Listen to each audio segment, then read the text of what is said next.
Hey there, this is John from Heroes and Legends, and this is part 9 of our Modern Masters 2015 speculation series. And today we're going to look at the top 10 cards from the Scars of Mirrodin Block that could be reprinted in Modern Masters 2015. Couple of rules: we are speculating on cards that were printed as a rare or a mythic rare, so no uncommons or commons for the countdown, and cards that are currently banned in Modern will not be considered. One other side note, we already have one confirmed reprint, and that's Etched Champion. This was announced when they originally announced Modern Masters 2015 a little while back. And what's interesting about this card is it showcases the fact that Metalcraft will most likely be one of the mechanics in the set that you can build around for a limited strategy. So that's pretty cool. It gives us some idea of what other cards that we may see in the set.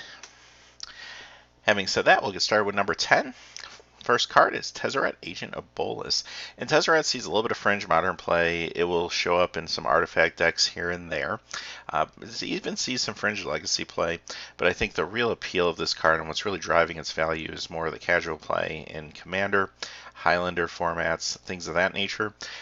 Casual players are more and more driving the market. So between some modern play and legacy play and casual play, this card's seen a value increase. It'd be nice to get some more copies out there. Number 9, Blightsteel Colossus. And usually you see this as kind of a one of, maybe two of, an Urzatron deck every once in a while. It's a ramp strategy in Modern to ramp to a creature like this and try to put your opponent away with the infect damage. Again, it's got that cross appeal into more casual formats, and you do see it in Commander, you do see it in Highlander and things of that nature. So this is another card that's price is being driven by the two markets, not something that every modern deck wants to play, obviously, but enough modern players will want to pick this up. Number 8, Elish Norn, Grand Cenobite, and this is another card that kind of fits into that ramp strategy. Again, sometimes you'll see this played in Urzatron builds, and again, it crosses over. So our first 3 cards have that in common. They really cross over into the casual market, but see a little bit of fringe modern play.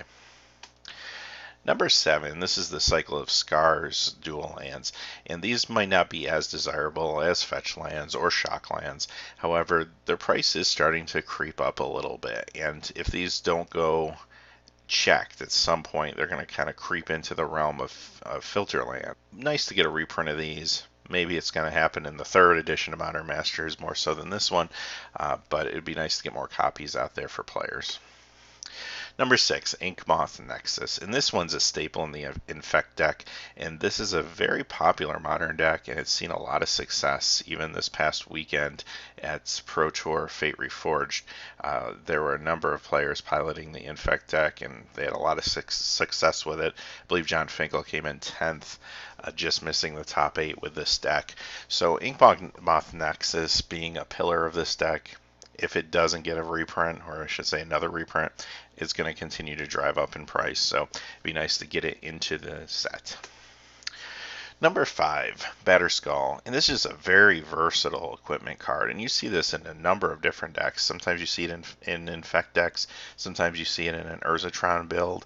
It shows up in places you least expect it. Sometimes even Zoo builds will show up with a copy of this. It's just a fantastic staple card. It's another card that if it doesn't get a reprint or another reprint soon, it's going to go up in value to the point where it's going to get a little bit out of price.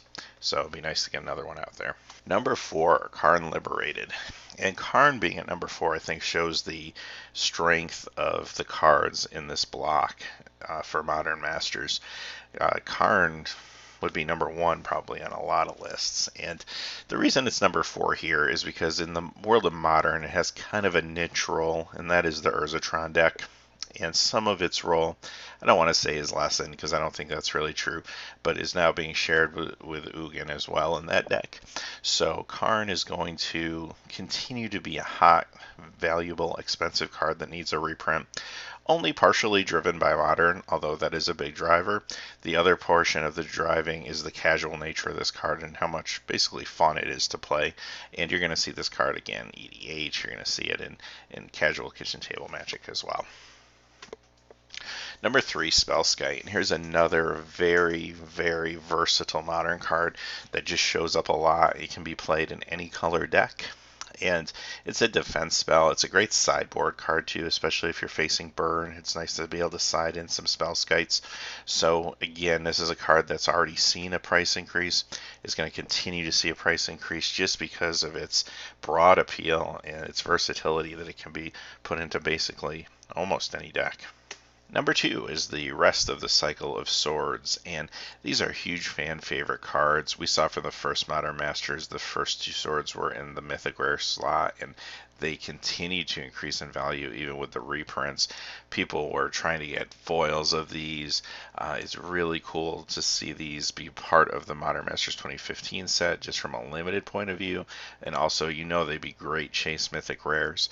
As far as constructed play, yes, they see a role in Modern.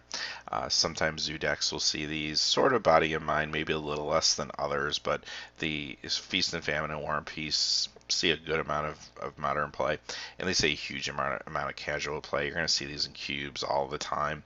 You're going to see these in Commander decks as well. Value of these just keeps pushing and pushing and pushing. We need to get some reprints of these out there.